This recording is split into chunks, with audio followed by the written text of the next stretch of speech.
어떻게 시작하도록 하겠습니다. 오늘 이 기자간담회 자리를 만든 것은 지난 목요일날 양당 대표께서 미래 비전에 대한 생각을 밝히신 이후에 그 자리에서 기자분들과 질문질답을 하셨는데 장소나 시간적인 제약 때문에 충분히 말씀을 못 나눴다는 의견들이 있으셔서 오늘 이렇게 자리를 만들었는데 생각보다 좀 커졌습니다. 이게. 또 양당에 출입하시는 기자분들께서 충분히 또 이렇게 모르시는 분들도 계시고 해서 전자입니다. 오늘 이 자리를 만들었으니까 편하게 말씀들을 이어가 주시면 감사하겠습니다. 네. 그러면 기자간담회 본격적으로 진행하기 앞서서 양당 대표님의 인사 말씀을 먼저 듣도록 하겠습니다. 주 대표님.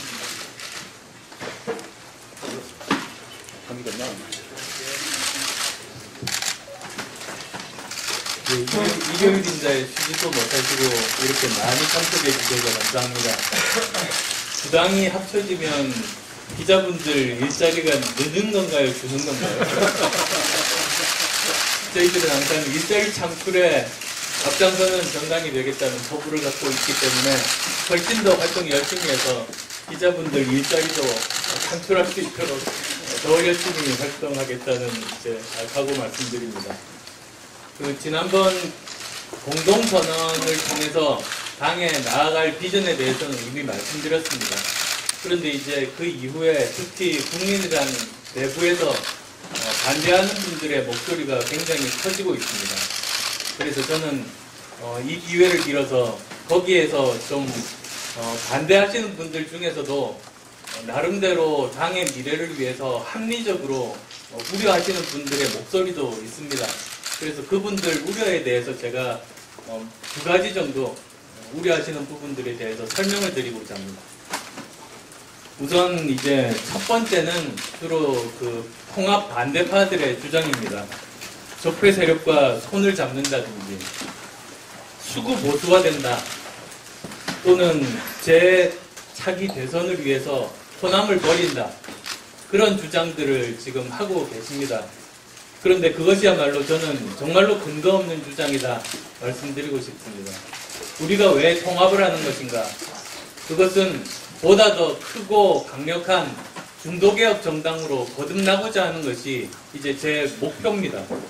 즉 합리적인 진보와 개혁적인 보수가 힘을 합칠 때 그러면 당내에서 정말로 치열하게 토론을 거듭해서 나온 그 정책이야말로 어느 한쪽 진영을 위해서 한쪽 이념을 위해서 공모하는 것이 아니라 실제 대한민국이 문제를 해결할 수 있는 실제적인 해법, 실행 가능한 해법 그리고 또 지속 가능한 해법을 만들 수 있다는 그 믿음 때문에 이렇게 힘을 합치는 겁니다.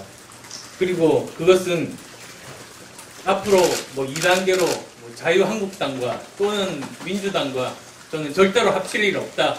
그것도 말씀드리고 싶습니다. 즉 정리해서 말씀드리자면 우리가 통합하는 이유는 어느 한쪽 진영의 자산, 즉 진보의 자산이 되고자 함도 아니고 보수의 자산이 되고자 함도 아닙니다. 대한민국의 자산이 되고자 함입니다. 대한민국의 미래를 이끄는 주도 세력이 되고자 함이라는 점 말씀드리고 싶습니다. 그 다음 또 두 번째로 제대로 된 야당이 되고자 함입니다. 사실 지금 정부 정책들 잘하는 부분도 있습니다만 또 잘못하는 부분들도 있습니다. 그래서 제대로 된 야당이라고 하면 반대만을 위한 반대하는 것이 아니라 제대로 된 정책을 발표한다면 거기에 대해서는 전적으로 협조하지만 제대로 된 방향이 아닌 잘못된 방향으로 가는 것에 대해서는 엄격하게 비판하고 그리고 또 우리 나름대로 대안을 제시하고 문제 해결의 주도권을 가지고 일을 해야 된다고 봅니다. 그것이야말로 진정한 야당 아니겠습니까? 지금 반대하는 분들이 결국은 민주당 이중대가 돼야 된다. 또 그런 주장도 하고 계십니다만 저는 그것은 정부를 위해서 국가의 미래를 위해서 해야 할 태도는 아니라고 봅니다. 만약에 정부에 전적으로 협조하면 정부에서는 잘못된 방향인지도 모르고 그대로 달려가다가 결국은 정부도 실패하고 국민도 불행해집니다. 그 일은 있으면 안 되는 것 아니겠습니까? 저는 제대로 된 야당이 될 때 정부는 큰 실패하지 않고 제대로 된 방향으로 갈 수 있고 국민도 행복해질 수 있다고 생각합니다. 제대로 된 야당이 없을 때 복수에서 국가가 불행해진 경험, 바로 직전 정권에서 경험한 바가 있습니다. 따라서 제대로 된 야당, 지금이야말로 정말로 중요하고 꼭 필요한 시기라는 생각을 합니다. 그 다음 또 세 번째로는 저는 호남의 미래를 위해서도 지금 통합이 꼭 필요하다고 생각합니다. 지금 반대하시는 분들 중에는 자기 개인의 정치적 입지만을 위해서 오히려 호남을 고립시키려고 하고 계신 분들이 계십니다. 그것은 호남의 미래를 위해서도 옳은 방향이 아닙니다. 호남은 지금까지 대한민국 민주주의 역사에서 거대한 흐름을 제대로 방향을 잡아주는 그런 역할을 하셨습니다.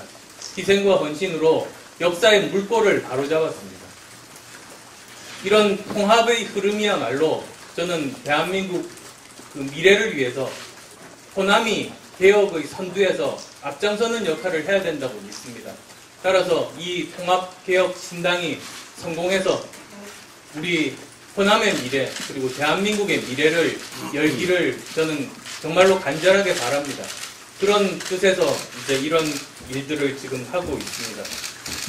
다만 이제 지금 발기인 대회까지 하겠다고 국민의당 당내 반대파들이 지금 이야기를 하고 있는데 정말 그렇게 되면 그것이야말로 분당을 공식화하는 것입니다. 명백하게 도를 넘는 행위입니다. 그러면 그런 일이 만약에 생긴다면 저는 당대표로서 필요한 특단의 조치를 취하지 않을 수 없습니다. 그런 상황까지 가지 않기를 바랍니다.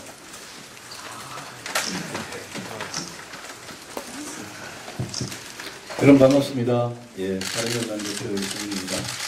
지난 목요일날 안철수 대표님과 제가 국회 정론관에서 공동선언을 발표했습니다. 저는 통합개혁신당의 나아갈 방향을 그 공동선언문에 담았다고 생각을 합니다. 우리 안 대표님과 제가 100% 동의를 했던 그런 공동선언이고 그것을 기초로 앞으로 신당의 정강 정책을 만드는 그런 노력에 착수하겠습니다.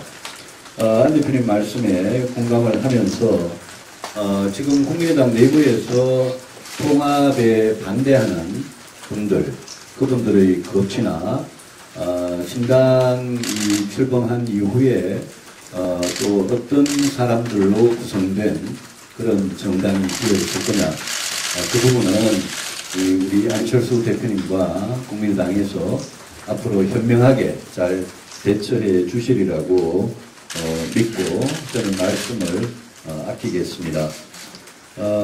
저희들이 통합선언문에서 분명히 정말 미래로 또 통합과 개혁으로 나아가는 그런 정당을 만들겠다. 오로지 국민과 또 국민의 행복과 대한민국의 미래를 걱정하는 그런 당을 만들겠다라고 분명히 약속드렸기 때문에 저는 무엇보다도 그 공동선언문의 이 취지, 뜻과 가치를 지킬 수 있는 그게 정체성이 되는 그런 신당의 성공적인 출현에 모든 것을 다 바쳐서 노력을 하려고 합니다. 거기에 분명히 저희들은 구태 정치와 전쟁을 하겠다라고 이야기를 했습니다. 낡고 시대착오적이고 부패하고 또 지역주의를 정치에 악용하는 그런 국회 정치하고 분명히 저희들은 결별을 선언했고 앞으로 저희들은 누구보다도 깨끗하고 또 지역주의를 이용하지 않고 개파, 패거리, 사당화 이런 거 하지 않는 그런 정말 민주적인 정당으로 거듭날 것을 약속을 드립니다. 저희들이 한 가지 굉장히 강조를 하고 싶은 것은 안 대표님도 말씀하셨습니다만은 저도 거듭 강조하고 싶은 것은 지금 문재인 정부와 더불어민주당이 가고 있는 이 길은 저는 한마디로 아주 아마추어 정부다 이렇게 규정을 합니다. 이미 많은 정책들에서 국민들이 이 정부가 왜 아마추어 정부인지 잘 알고 계신다고 생각하고 저희들은 문제를 해결할 수 있는 그런 유능한 대안을 가지고 있는 유능한 대안 정당이 되겠다는 점을 말씀을 드리고 앞으로 통합개혁신당이 문재인 정부와 더불어민주당을 상대함에 있어서는 저희들이 먼저 모든 국정의 모든 현안에 대해서 원칙과 기준을 세우고 문제를 해결할 수 있는 대안을 제시한 다음에 거기에 부합되면 적극 협력할 것이고 거기에 맞지 않으면 끝까지 견제 비판하는 그런 제대로 된 야당의 역할을 다 하겠다는 말씀을 거듭 드립니다. 오늘은 좀 자유로운 분위기 속에서 우리 국민의당과 바른정당을 출입해오던 언론인 여러분들 모시고 여러분들의 어떤 질문에도 성심성의껏 있는 대로 솔직하게 답변을 드리도록 하겠습니다. 참고로 지난 금요일과 토요일에 바른정당 국회의원님들 지도부는 1박 2일 옥샵을 가졌고 그 자리에서 저희들이 당원 대표자 대회, 저희 바른정당의 전당대회입니다. 당원 대표자 대회는 2월 4일 국민의당 전당대회가 끝난 직후에 바로 저희들도 이 통합에 대해서 의결을 하는 걸로 그렇게 결론을 내렸다. 이 말씀을 드리고 당대표로서 준비에 착수하도록 하겠습니다. 인사 말씀은 여기까지만 하고요. 이렇게 모이니까 저희 바른정당은 1월 24일 창당 1주년인데요. 그동안 바른정당이 굉장히 시련을 많이 겪었음에도 불구하고 언론인 여러분들께서 바른정당의 걸음을 발길을 끊지 않으시고 그동안 꾸준히 취재해 주신 데 대해서 정말 감사드리고 저희들 창당 1주년 이후에 이 통합의 역사적인 순간에서 바른정당을 창당했던 그 창당 정신을 절대 잃어버리지 않고 더 확대되고 그게 이 국민과 나라를 위해서 더 잘 쓰일 수 있도록 노력을 하겠습니다. 제 말씀을 여기서 드리겠습니다. 지금부터 일문일답을 하겠습니다. 그 국민의당과 바른정당에 출마하는 언론인들이 같이 계시기 때문에 가능하면 국민의당 하신 분들은 유 대표님한테 주로 많이 질문해 주시고 또 바른정당 출마하신 분들은 우리 안 대표님한테 질문하시고 이렇게 해서 자연스럽게 좀 차례차례 이렇게 질문하는 걸로 질문 받는 걸로 일본어 누가 하시죠? 소속사 이름을 좀 말씀해 주시고 네, TBS 이승훈 기자입니다. 유승민 대표께 네. 그때 통합선언 때도 이 말이 나왔습니다. 한국당과의 2단계 합당 추진하는 거잖아요. 이 문제에 대해서 유 대표님이 그때 발표하실 때 한국당 힘이 빠지면 이쪽으로 올 거다. 여기는 그렇게 한국당 될 거다 이렇게 말하셨는데 방금 안 대표께서 민주당 내지는 한국당과 절대 통합하지 않겠다 말씀하셨잖아요. 이거는 의견이 다르신 건가요? 아니면 내부에 다른 의미가 있으신 건가요? 저는 이렇게 봅니다. 당초에 국민의당도 이제 민주당에서 나온 정치를 제대로 하겠다고 나오신 거고요. 저희들은 탄핵과 촛불 정국을 거치면서 당시 민주당에서 나왔던 사람들입니다. 지금 자유한국당에는 벌써 2016년이죠. 2016년 12월 9일에 그 국회에서의 탄핵 의결에 동참했던 사람들이 수십 명 거기 계십니다. 그리고 저는 민주당이든 자유한국당이든 그 안에는 비록 당에 몸을 담고 있지만 저희 통합개혁신당이 추구하는 그 가치, 그런 새로운 어떤 미래를 향한 통합과 개혁의 정치가 옳다고 그렇게 동의해 주시는 분들도 저는 있을 수 있다고 생각합니다. 그래서 저희들 통합개혁신당이 신당을 만들고 난 다음에 민주당이나 자유한국당하고 또 2단계 통합을 한다. 이런 게 없다는 점은 저도 분명히 말씀드립니다.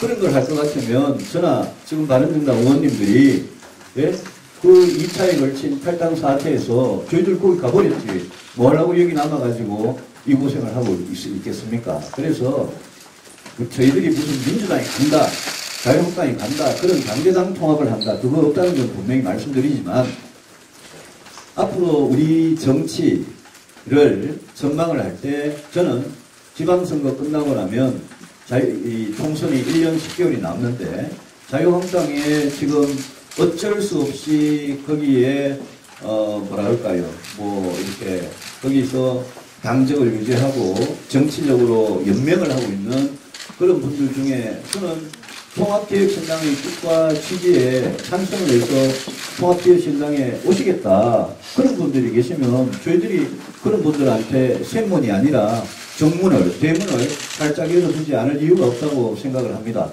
그런 취지에서 말씀드렸으니까 안 대표님이 걱정하시는 또 국민의당 통합 반대파들이 그걸 듣고 무슨 2단계 통합이다, 보수 야합이다 이런 말씀에 대해서 저는 전혀 동의하지 않고 오히려 물길은 오히려 그분들이 생각하는 그 반대의 방향으로 거꾸로 흐를 거다라는 점을 말씀을 드립니다. 이것도 추가로 말씀드리면 제가 여러 번 또 말씀드린 바 있습니다만 민주당 내에도 거기 마음을 붙이지 못하고 계신 많은 의원들이 계십니다. 그분들도 이제 지금 비록 소속은 더불어민주당이지만 우리 통합개혁신당이 제대로 정착하고 뿌리 내리고 제대로 된 의정활동들 보여줄 때 합류하실 분들 반드시 계실 거라고 저도 믿습니다. 안 대표님, 그러면 한국당에서 누가 오든 간에 나중에 당이 커졌을 때 보면 좋겠다는 의견은 동의하시나요? 뭐 친박도 누가 오든 간에 이미 커졌을 때 오면 좋는 건가요? 제가 먼저 좀 말씀드릴게요. 자유한국당의 장래에 대한 전망은 제가 분명히 여러 차례 말씀드렸습니다. 자유한국당 저 상태로 아무런 반성, 책임, 비전, 희망도 없는 저 당은 결국은 손을 들 수밖에 없을 거다. 그렇지만 자유한국당에서 사람들이 뭐 이렇게 통합개혁신당으로 나중에 넘어오는 그런 사태가 발생할 때 어떻게 할 거냐. 그거야 당연히 통합개혁신당의 어떤 철학, 가치, 노선과 뜻을 같이 하는 그런 분들 당연히 받아야 되겠죠. 저는 그 점만 분명하다고 생각합니다.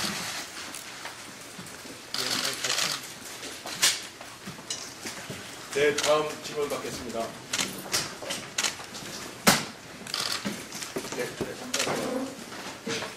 양당 모두 출입하고 있습니다.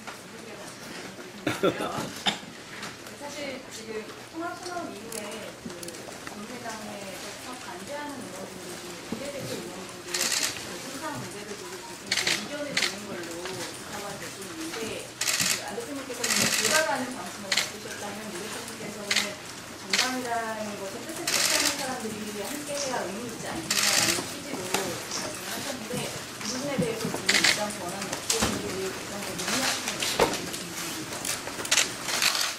여러 번 걸쳐서 말씀드렸습니다만 이제 국민의당이 2년 전 총선 때 지역구 의원들은 당뿐만 아니라 인물을 보고 이제 투표를 하셨습니다.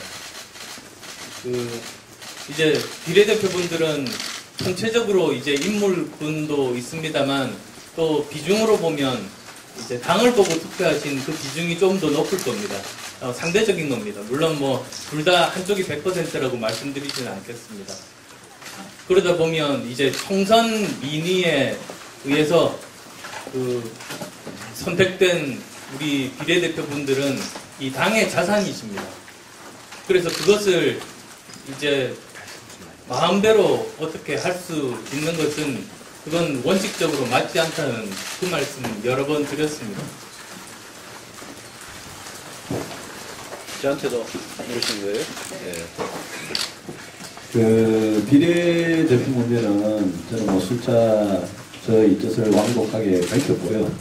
그 부분은 국민의당 아직까지는 국민의당 문제이기 때문에 저는 뭐 다른 무엇보다도 안철수 대표님과 국민당에서 통합개혁신당 창당을 위해 노력하시는 그분들한테 맡겨놓는 게 도리라고 생각을 합니다. 이 문제는 우리 정치 역사에서 바로 한나라당 시절에도 당론에 계속 반대하다가 제명돼서 민주당으로 건너가신 분이 계셨고요. 지금 자유한국당에도 바른정당과 뜻을 같이 하는데 당원권 정지라는 징계를 받아가면서 자유한국당에서 빠져나오지 못하는 그런 분이 지금 계시고요. 그래서 이 부분은 저는 뭐 안 대표님과 국민당이 알아서 해결할 문제다라고 생각하면서 혹시 뭐 더 큰 틀에 그런 어떤 이 뭐 해결책 같은 게 만약 나오게 되면 또 이렇게 정리가 될 수 있는 부분 아니냐 그 정도 생각을 말씀드리고 더 이상은 말씀 안 드리겠습니다. 네, 다음 질문 받도록 하겠습니다. 네, 김위원장. 중앙일보 기자입니다. 두 분께서 다 답변해 주시면 좋을 것 같긴 한데 일단 가장 가까운 정치 이명수가 지방선거인데 특히 서울시장 후보가 가장 관심이 많이 쏠리고 있고 특히나 바른정당에서 어떤 후보를 낼지에 모든 관심이 쏠리고 있는 것 같습니다. 두 분은 여기에 대해서 어떤 생각을 갖고 있고 서로 어떤 의견을 하는지 궁금하고 안철수 대표님께는 특별히 혹시 지금 과거시장 행정에 대해서 많이 비판하는 발언도 하시는데 과거에 시장직을 양보하지 않았다면 어땠을까라는 생각을 하셨는지 서울시장 후보를 포함해서 저희 바른정당 입장에서는 그렇습니다. 그 남경필 지사 계시다고 자유한국당으로 정말 안타깝게 가셨고 우리 원희룡 지사는 계속 설득 중인 상태고요. 그래서 어떻게 보면 통합신당이 되면 지금 현직 시도지사는 17개 시도지사 중에 지금 상태로는 원희룡 지사 한 분 계시는 거 아니겠습니까?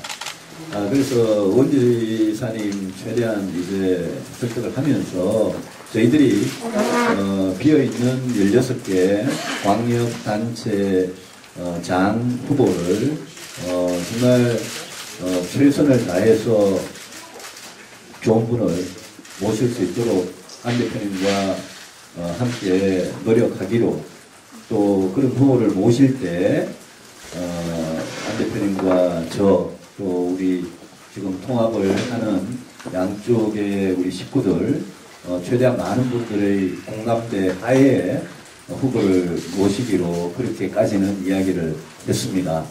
후보뿐만이 아니라 통합개혁신당이 이렇게 출범할 때 소위 말하는 제3의 지금 양당의 식구가 아닌 제3의 개혁 세력을 영입하는 일도 굉장히 중요한 부분인데 그 부분도 방금 말씀드린 대로 저와 안 대표님 또 양당 식구들이 같이 동의하는 그런 분들을 모시도록 그렇게까지 원론적인 합의는 됐다고 저는 이해를 합니다.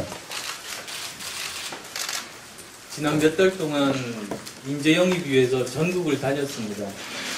대부분 말씀하시는 부분들이 민주당은 이미 꽉 차 있어서 아무리 능력이 있어도 기회를 주지 않고 자유한국당은 누가 봐도 미래가 없으니 결국은 이제 본인들의 뜻을 펼칠 수 있는 그 공간은 제3지대인데 이렇게 국민의당과 그리고 바른정당 나눠 있는 상태에서는 결심하기가 어렵다는 게 거의 대부분의 그 공통된 의견들이었습니다. 그래서 저는 기대하기를 이제 통합개혁신당이 출범하면 그동안에 그랬던 수많은 분들 함께 하실 수 있으리라고 생각합니다. 전국에 걸쳐서 그런 분들이 계십니다. 그리고 이제 박원순 시장님 관련해서도 말씀을 드리자면 저도 SNS 통해서 어젠가 의견을 내셨더라고요. 근데 저는 이제 그 글을 보면서 이분이 당내 경선을 위해서 친문 세력에게 메시지를 던지는 목적으로 이렇게 말씀을 하시는구나 라고 이해했습니다. 그렇지만 저는 넘지 말아야 될 선은 안 넘으셨으면 좋겠습니다.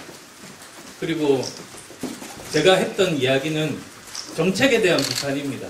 그러니까 이 정책의 실효성이 없다라고 비판을 한 것이니까 그러면 당연히 이제 토론이 되기 위해서는 정책의 실효성이 있다는 증거를 내놓으셔야 되는데요.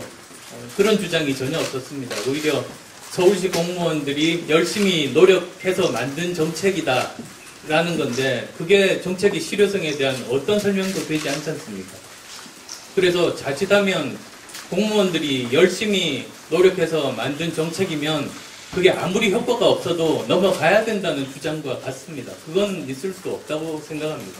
그래서도 이제 미세먼지 대책에 대해서 과연 지금 현재 150억을 쓰고 아마도 이 추세로 보면 250억까지 다 소진하실 것 같은데요.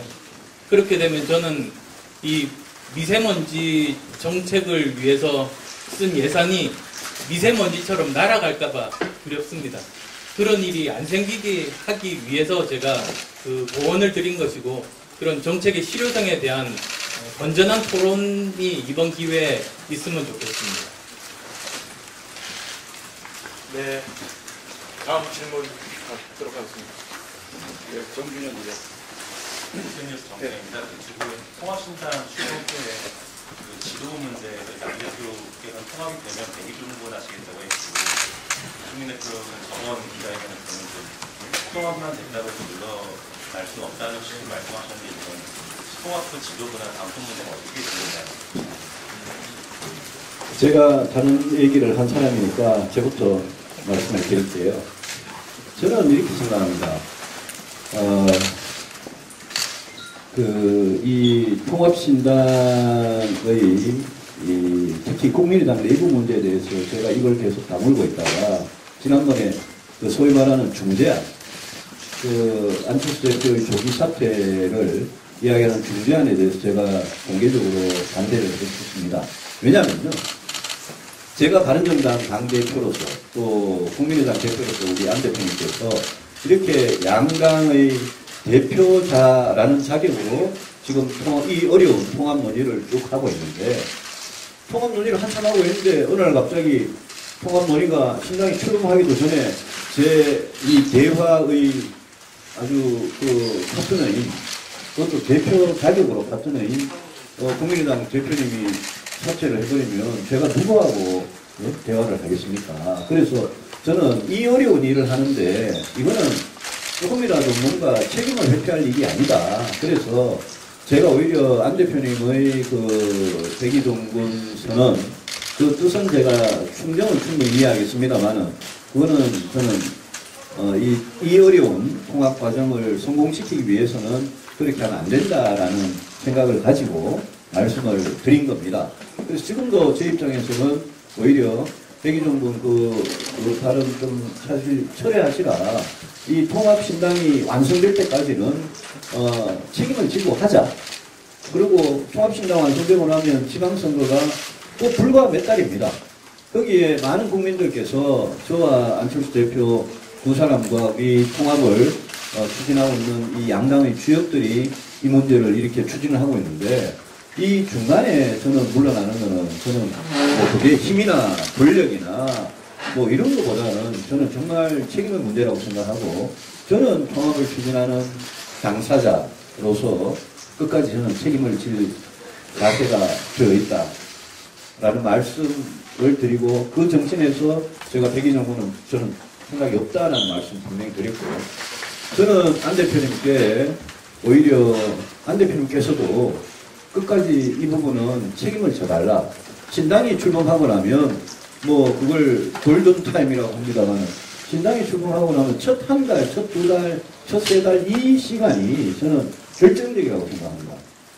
그 결정적인 시기에 신당의 어떤 지도부나 뭐 이런 문제 가지고 저는 좀 너무 우왕좌왕 보이는 건 안 좋다 그런 생각이고 마지막으로 저는 신당의 무슨 당내 권력이나 이런 부분에 대해서 정말 제 욕심은 털끝만큼도 없다는 점 분명히 이 자리에서 밝힙니다.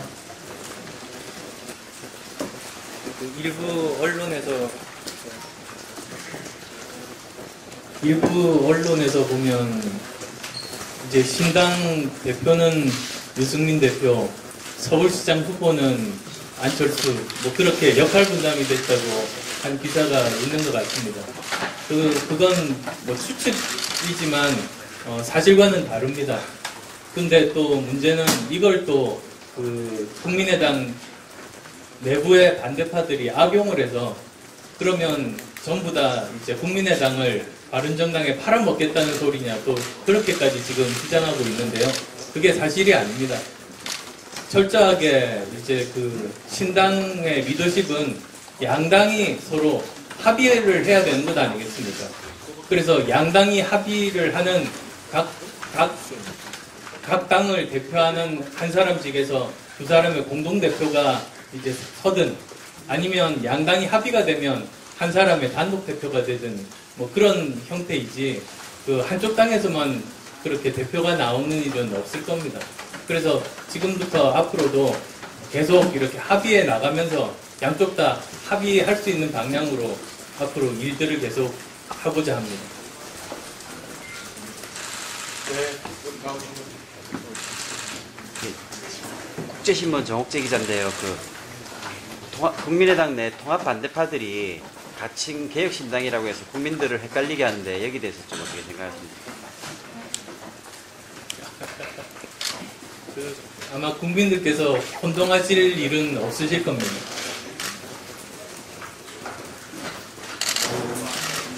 저도 뭐 국민의당 내부 문제라서 제가 지금 언급하기는 좀 적절치 않습니다만 안 대표님 하도 짧게 말씀하셔가지고 안 대표를 좀 더 해주시죠.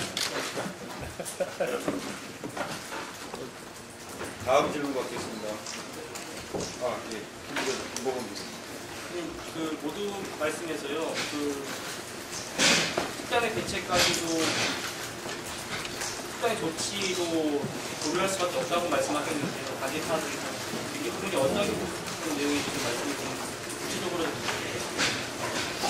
그 한 정당 내에서 의견이 다른 일은 많습니다. 그런데 또 의견이 다를 때 치열하게 토론하고 논쟁하고 주장하고 그래서 결과적으로 이제 그 민주적인 절차 하에서 의사결정이 되면 그러면 또 모든 구성원들은 그것에 따라 전적으로 따르고 그게 민주정당의 올바른 모습 아니겠습니까? 근데 지금까지 그래서도 여러 가지 통합에 대해서 찬반이 굉장히 치열을 했을 때도 그리고 좀 금도를 벗어나는 인신공격이 있을 때도 저는 인내하고 자유롭게 의견을 말씀하시도록 그렇게 배려를 했습니다. 그런데 당 내에서 소속된 구성원이 신당 창당을 한다고 이제 창준이를 만들고 그런 것은 그건 이제 그 금도를 벗어난 겁니다. 이제 그 정도가 되면 그건 더 이상 묵과할 수가 없다는 말씀을 아까 모두 발언 때 드린 겁니다. 당을 창당하려면 나가서 하는 게 그게 정상적인 것 아니겠습니까? 그런데 당 내부에서 반대를 하다가 또 한쪽 편에서는 다른 당을 창당한다고 하니 그걸 어떤 국민들이 이해를 하겠습니까? 그래서 그런 도를 벗어나는 일은 이제 더 이상 용납할 수 없다고 엄중하게 경고를 하는 바입니다. 추가로 좀 유 대표님께서는 정치적인 해법을 좀 말씀하셨는데 안 대표님은 절대 안 된다는 입장이시잖아요. 지금 말씀하시는 것들은 그리고 나가서 하는 게 정상적인 거다라는 말씀은 특단의 대책은 그분들을 당에서 내보내겠다는 걸로 이해를 하면 되겠습니다. 저한테 네, 네, 알겠습니다. 그냥 제가 그 당대표로서 꼭 취해야 될 그런 특단의 조치를 하겠다고 말씀드렸습니다만 이제 저는 일단 그런 일이 생기지 않기를 바라는 입장이기 때문에 그 정도 선까지만 이야기하겠습니다.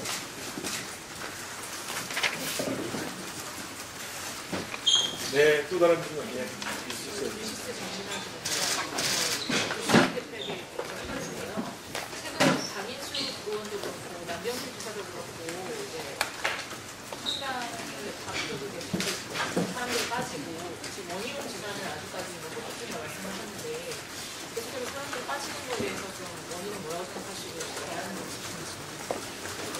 그 부분에 대해서는 뭐 몇 번 이야기했습니다만, 우리 바른정당이 잘 되기를 기대했던 국민들과 당원들께 정말 당대표로서 죄송한 마음이고요. 김세연 의원 같은 경우에는 100% 지역구 사정이라고 그렇게 이해를 오래전부터 구해왔고요.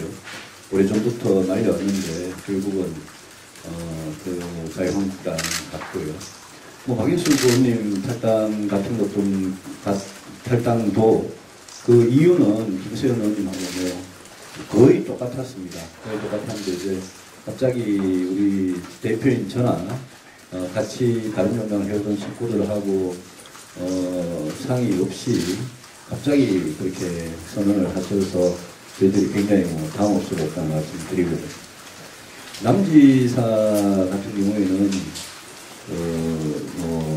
글쎄요, 경우가 또 다 다릅니다만 그거는 자유한국당에 기본적으로 희망이 있다고 생각하시는 것 같고 남아있는 저희들은 그 점에서 생각이 너무 달랐던 거 아니냐 그렇게 생각합니다. 그래서 지금 9명의 국회의원이 남아있는데 저는 이분들은 이 바른정당의 창당 정신을 지키면서 통합개혁신당을 하는데 다들 이제 지금은 뜻을 같이 하고 계시는 분이라고 생각하고 이분들은 이제 통합의 성공을 어떻게 보면 기다리고 있는 그런 상황입니다. 더 이상 제가 설명드릴 말씀이 없습니다. 다음 질문 주십시오. 중앙일보 안효선. 제3지대에 새로 같이 뜻을 함께하는 분들을 함께할 수 있다고 하셨는데 영입이나 이런 게 어느 정도 진척이 됐거나 일부에서는 정의와 의장이나 이런 분들 말씀 많이 나오는데 이분들과 함께할 수 있는지 그런 부분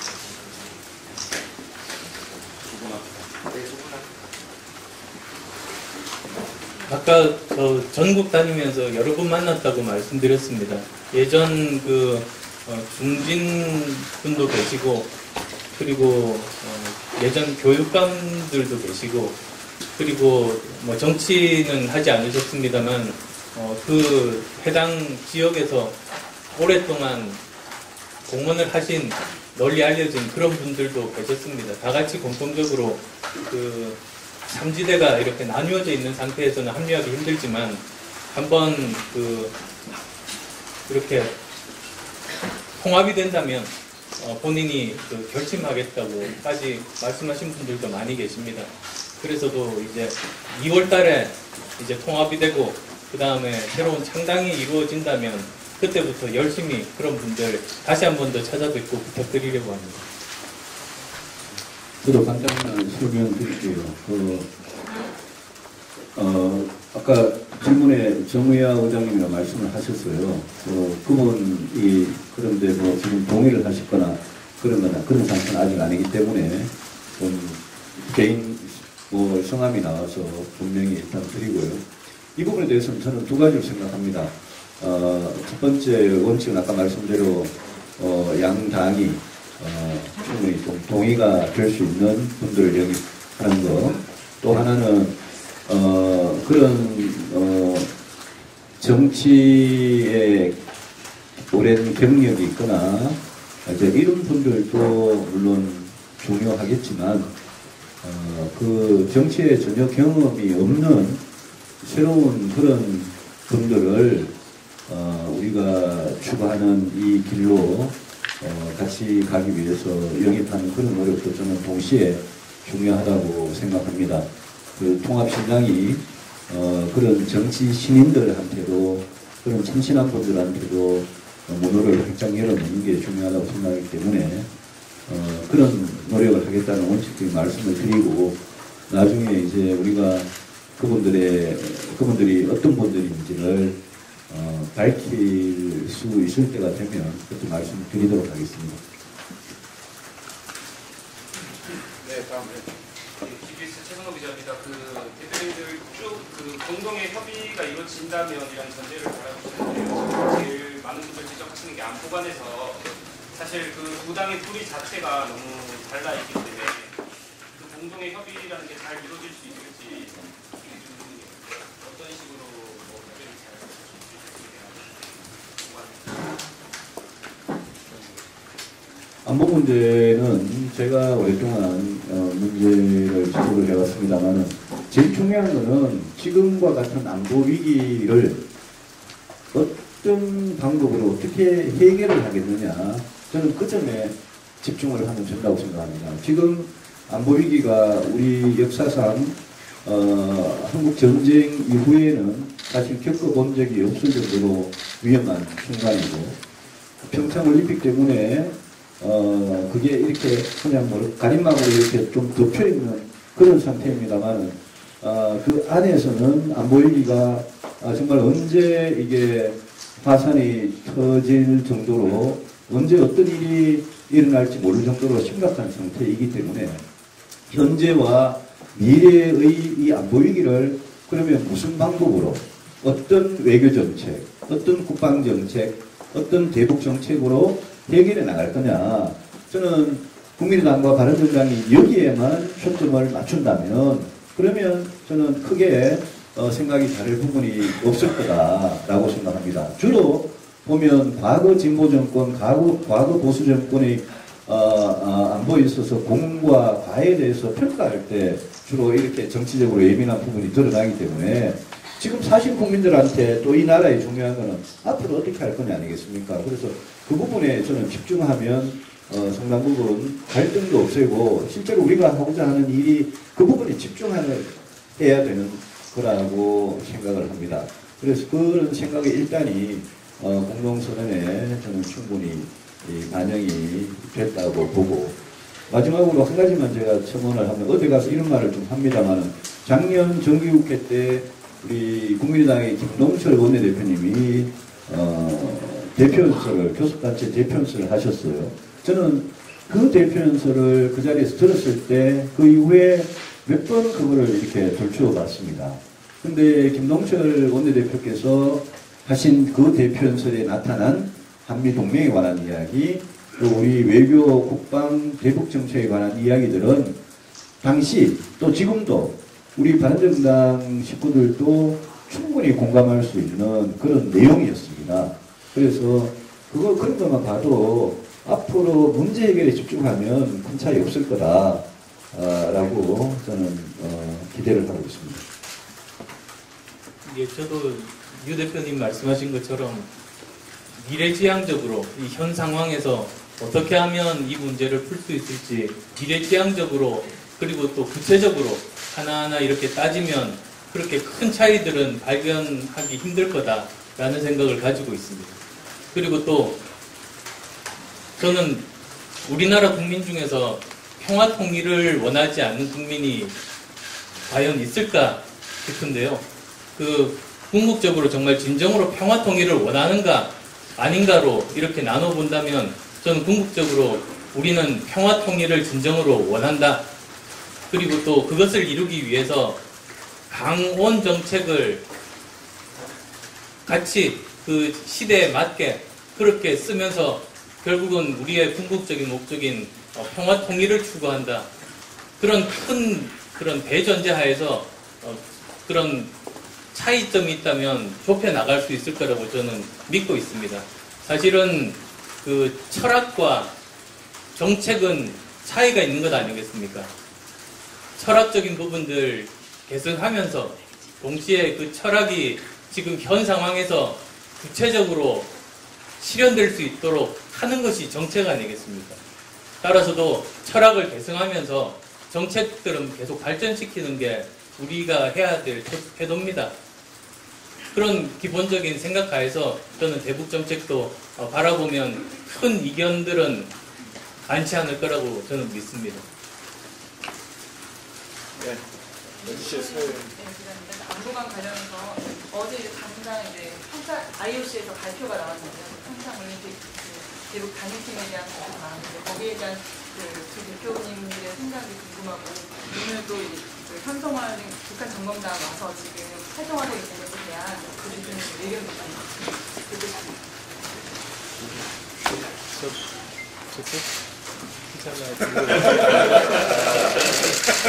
지금까지 그런 식으로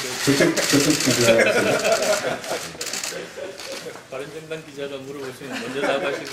국민의당 출입 안 하세요? 국민의당 출입 안 하세요? 지금? 잠깐만요. 제가 단일팀 발표, IOC 발표는 팩트를 제가 정확히 몰라서. 단일팀을 일단 허락해 아니 근데 그게 구체적으로 아이스하키 같은 것도 스위스 같은 데서 지금 문제 제기를 하고 있는데 우리하고 제일 먼저 붙을 팀이 경쟁이 불공정하다고 문제 제기를 하고 있는데 거기에 대해서도 다 그냥 오케이 한 겁니까? 제가 팩트를 몰라서 지금 제가 아주 구체적으로 팩트를 IOC에서 모든 걸 다 허용한 겁니까? 단일팀에 대해서? 제가 그걸 몰라가지고 예. 그 현지 시간으로 제가 20일 열린다고 들었거든요. 20일이면 아마 지금 IOC에 대한 남북 단일팀에 대한 IOC의 최종적인 입장이 나왔는지 제가 잘 모르는 상태에서 제 원론적인 이야기만 하겠습니다. 아니요, 저 팩트 확인해보고 이야기해야 될 것 같아요. 저는 뭐 단일팀에 대해서 그렇게 생각합니다. 저는 뭐 여러 번 그렇게 토크쇼에서도 이야기했고요. 단일팀 옳지 않다라고 분명히 생각하고요. 북한 대표단이 평창 올림픽에 참가하기로 했다는 것은 우리가 북한이라는 그 나라를 대표하는 선수단이 오는 거니까 어떤 종목이든 저는 북한의 팀으로 경기에 임하는 게 그게 제일 공정한 경쟁이라고 생각합니다. 그걸 굳이 단일팀이라는 걸로 만들려고 하니까 일단 국내에서 굉장히 이게 공정하냐, 이게 과연 평등한 거냐 이런 문제가 뭐 지금 계속 제기되고 있는 거고 거기에 대통령과 국무총리의 두 분의 부적절한 발언 때문에 국민들 여론이 민심이 굉장히 안 좋고요. 저는 IOC에서도 이 단일팀에 대해서 그 엔트리나 이런 부분에 대해서도 최종적으로 어떻게 정하는지를 보고 제 정확한 입장을 말씀을 드리겠습니다만은 제가 아까 오전에 본 어느 기사에는 우리 여자 아이스하키 팀하고 첫 번째 이렇게 경쟁을 하도록 되어 있는 스위스인가요? 스위스의 아이스하키 팀에서 엔트리를 이런 식으로 하면 어떡하느냐, 이래서 경쟁이 공정하겠냐라고 문제제기를 했다고 제가 봤거든요.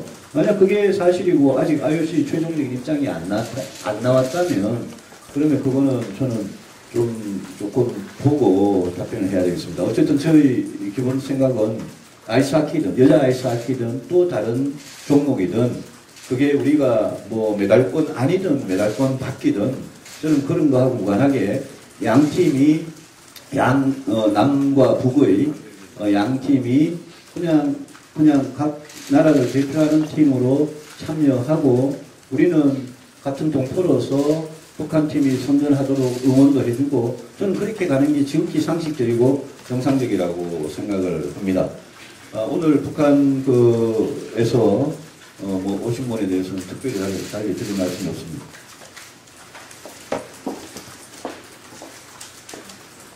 저도 뭐 비슷한 의견입니다만 북한이 평창 올림픽 참여는 저는 좋은 일이라고 이야기했습니다. 그렇게 북한이 참여함으로써 많은 나라에서 좀 더 안심하고 참여가 더 많아질 수 있고 그리고 또 30년 만에 우리가 올림픽 행사 치르는데 국제적으로 성과가 있는 그런 행사가 되는데 도움이 될 거라고 생각했습니다. 그런데 단일팀은 완전히 이건 다른 겁니다. 북한이 참여했다고 그냥 자동적으로 단일팀을 만들어야 된다. 이건 아니지 않습니까? 이건 지금 저도 옳지 않은 일이라고 생각합니다. 그렇지만 지금 이제 특히 국무총리께서 정말 해서는 안 되는 이야기를 했습니다. 메달권이 아니니까 괜찮다고 그렇게 선수들한테 이야기했는데요. 그러면 만약에 선수 중에 한 사람이 국무총리께서 다음 대선에 나올 그런 가능성이 없으니까 정규 은퇴하라고 그렇게 말을 했다고 하면 뭐라고 답변하실지 모르겠습니다. 그래서 정말 적절하지 못해서 국민적인 분노, 특히 청년층의 분노를 많이 일으켰다는 점 꼭 짚어 넘어가고 싶습니다. 그리고 지금 이렇게 IOC에서 저는 이제 통과가 됐다고 들었습니다. 이렇게 통과가 됐으면 그래도 지금 대한민국 정부에서 앞으로 평창 올림픽을 치르면서 꼭 명심하고 해주셔야 될 일이 대한민국의 국민의 자존심을 지키는 일. 그건 항상 어떤 의사결정할 때도 꼭 그 점 명심하고 진행을 하시기를 바랍니다.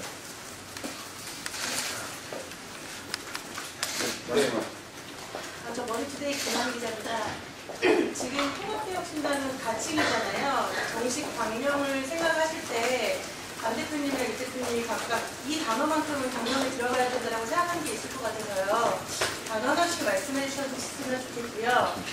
오전에 국민의당 관련해서는 이제 통합 반대파에서 소위 말하는 그 중립파가 선언식 이후에 반대파로 넘어오는 뭐 흐름이 있다라고 얘기를 하고 있던데 이와 관련해서 이제 안 대표님께서는 어떻게 생각하시는지 중립파를 포용하기 위해서는 어떤 노력을 하실 건지 말씀해 주시겠습니다.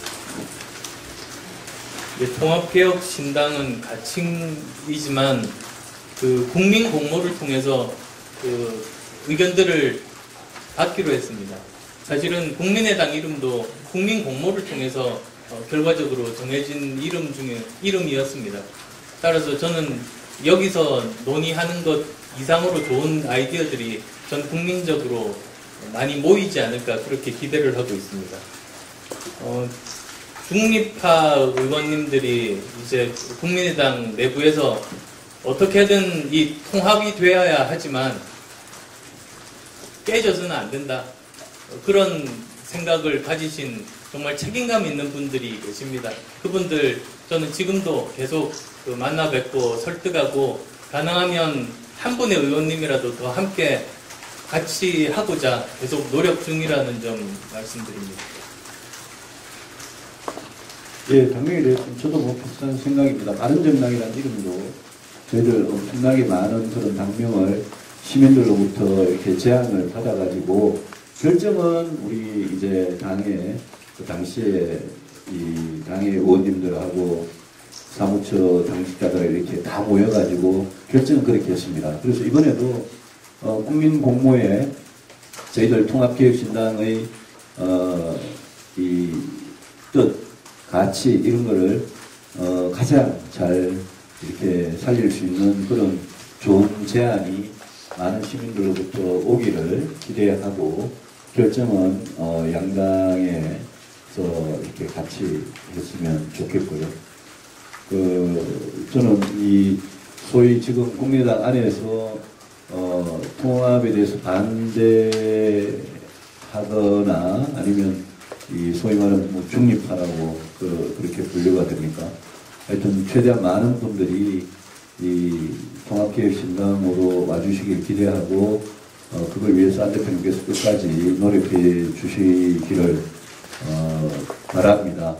저는 그분들께서도 지금 당장의 어떤 짧은 미래를 생각하지 마시고 한국 정치가 정말 이대로 가도 좋은가 앞으로 길게 봐서 우리 정당들, 정치 세력들이 어떤 정치 해나가야 되느냐 그런데 좀 더 신경을 써주시고 결단을 해주시기를 그냥 바라는 마음입니다. 저도 제가 할 역할이 있으면 최선을 다해서 하겠다는 말씀을 드립니다.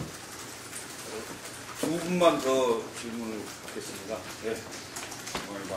두 분에게 모두 질문드리겠는데 안 대표 같은 경우에 당내에서 주변 사람들이 다 떠났다, 리더십이 없다는 비판을 굉장히 많이 받고 계시고 유승민 대표도 너무 고집이 세다, 옹고집이라는 비판을 많이 받고 계신데요.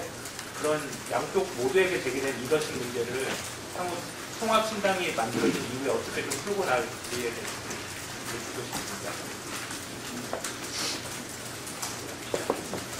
지금 정치한 지 이제 6년째입니다. 어느 때보다도 더 많은 사람, 한 정당을, 전국적인 정당을 만들 만한 많은 사람들이 지금 모여서 통합을 추진하고 있다는 말씀을 드리겠습니다. 그리고 제 부족한 점 많습니다. 그런 부분들도 계속 겸허하게 수용하고 더 열심히 설득 노력들을 계속 해나가서 결국은 이 통합개혁 정당이 전국적인 정당이 되고 대한민국 미래를 여는 정당으로 만드는데 제 모든 것 바치겠습니다. 예, 저보고 고집이 세다고 그런 비판이 있는 거 예, 잘 알고 있습니다. 그런 비판에 대해서는 예, 사람을 대할 때는 고집을 덜 부리고 부드러운 사람이 될 수 있도록 더 노력하겠습니다. 그런 비판 겸손히 받아들이고요. 다만 제가 추구하는 어떤 가치, 제가 정치하는 이유라고 생각되는 그 부분에 대해서는 저는 타협할 생각이 별로 없습니다. 그런데 이제 사람을 대하고 좀 생각의 차이가 있더라도 더 많이 끌어들이고 배려하고 포용하는 그런 부분에 관한 지적이라면 100% 제 경험이 받아들이고 앞으로 자세를 갖출 수 있도록 노력하겠습니다. 국민의 정치리 기자님. 마지막으로 한 번 더 받겠습니다. 네. 문재인이 사무국장입니다. 안철수 대표님께 주십니다. 유정석 실장 아랍에미리트 방문 의혹이 유정석 실장의 국회 방문 이후로 봉합된 분위기인데 대표께서는 그래도 국정수사를 해야 된다는 입장이시고 참여연대에서는 지금 이명박 전 대통령과 김기현 국방장관을 고발하고 있는 상태입니다. 그런데 앞으로 통합신당이 출범하게 되면은 이 UA 의혹에 관련해서 국정조사는 어떻게 논의하고 시내 어떻게 나가실 것인지 궁금합니다. 이 문제 저는 처음 이제 불거졌을 때 그때는 대통령 비서실장이 운영위원회 출석하지 않고 있었을 때입니다. 그래서 먼저 운영위원회 출석하고 거기서 소명을 듣고 판단하겠다. 그리고 만약에 또 참석을 거부하면 그때는 또 그때대로 그 다음 단계로 옮겨가겠다. 그래서 만약에 충분히 참석을 하지 않거나 또는 그 소명이 충분하지 않았을 때는 국정조사까지 검토하겠다는 게 이제 저나 또는 김동철 대표의 발언이었습니다. 그에 반해서 아마 유 대표님께서는 이제 국정조사부터 말씀은 하신 것으로 알고 있습니다만 저는 큰 차이는 없다고 봅니다. 문제는 양쪽 정부가 서로 관련된 일이다 보니 양쪽 모두 다 그냥 덮고 가자는 쪽으로 지금 가고 있는 것 같아서 그 점이 굉장히 우려됩니다. 저한테 질문을 하시지는 않았습니다만 제가 이 문제에 대해서는 꼭 드릴 말씀이 있어서 잠깐만 좀 드리겠습니다. 이런 문제에 대해서 저는 통합개혁신당 안에 계시는 합류하실 분들의 생각이 사람마다의 관심이 차이가 있을 수 있다고 생각합니다. 저희들 민주적인 토론을 놀랐나 보다. 민주적인 토론을 거쳐서 이 신당의 입장을 당연히 만들어야 되고요. 이게 굉장히 중요한 문제이기 때문에 저는 통합개혁신당이 이런 문제에 대해서 아무 입장이 없다는 그런 상태로 갈 수가 없다고 생각하고 신당이 출범되면 이 문제는 이제 또다시 논의를 해보겠습니다. 다만 이제까지 제 입장은 저는 2010년에 10년과 11년 이때 이 문제를 국방위에서 제가 처음 제기했던 사람이고요. 이거는 당시에 헌법을 위배했다는 게 이게 무슨 뜻인지 와닿지 않는 국민들에게는 우리 장병들이 우리가 원치 않는 분쟁, 우리가 원치 않는 전쟁에 가서 피를 흘리고 목숨을 잃을 수도 있는 그런 문제, 헌법을 위배해서 그런 상황이 있을 수 있는 그런 문제에 대해서 당시에 이명박 정부가 그거를 은폐한 게 당시 국방장관 최근에 인터뷰로 본인이 자백을 했습니다. 그런데 문재인 정부는 과거의 그런 국가 간의 합의, 비밀군사 협정, 협약 이런 데 대해서 자료를 보다가 문재인 정부가 그걸 문제라고 아마 처음에는 분명히 생각을 했습니다. 그런데 그 문제를 제기를 하던 과정에서 양국 간에 굉장히 불편한 관계가 있었습니다. 그러면 지금 와가지고는 이제까지 문재인 정부 출범 이후에 자유한국당과 문재인 정부가 이렇게 의견 일치를 보고 담합한 경우가 없습니다. 사사건건 싸우고 사사건건 반대하던 양 세력이 이 문제만큼은 정말 놀라울 정도로 입을 맞추고 입을 딱 다물고 있는 이런 상태입니다. 제가 분명히 규정을 했습니다. 이거는 이명박 정부에게도 문제가 있지만 뒤늦게 헌법 파괴, 헌법 위배를 확인한 문재인 정부가 이걸 그냥 듣는 거 그거 자체도 문제가 있다. 그렇기 때문에 서로 담합을 하는 거다. 이렇게 제가 규정을 했고 그런 점에서 보면 참여연대라는 시민단체가 이명박 전 대통령과 김태형 전 장관 이명박 정부 이것만 고발한 거는 저는 어처구니가 없다고 생각합니다. 시민단체의 생명이 정말 공정, 투명 이런 건데 예? 지금 문재인 정부의 책임이 분명히 있는 이 일을 문재인 정부의 관계자들은 전혀 고발 조치하지 않고 과거 정부만 고발했다. 이건 저는 시민단체로서의 생명, 존재 이유와 관련된 문제라고 생각을 합니다. 그래서 저는 이 문제가 왜 그냥 과거의 문제가 아닌 게 어떤 문제가 제기되냐면 자 다음 정부가 그럼 들어서면 이 문제 어떻게 할 거냐. 아랍에미레이트에 파견된 아크 부대를 도대체 언제까지 거기 파병할 거냐. 이런 문제에 대해서 전혀 답을 내지 않고 또 헌법 위배를 과거의 헌법 위배를 덮어야 될 만한 그런 국가이익 더 큰 국가이익이 있다면 그건 과연 뭐냐. 그걸 답할 의무는 문재인 정부한테 있는 겁니다.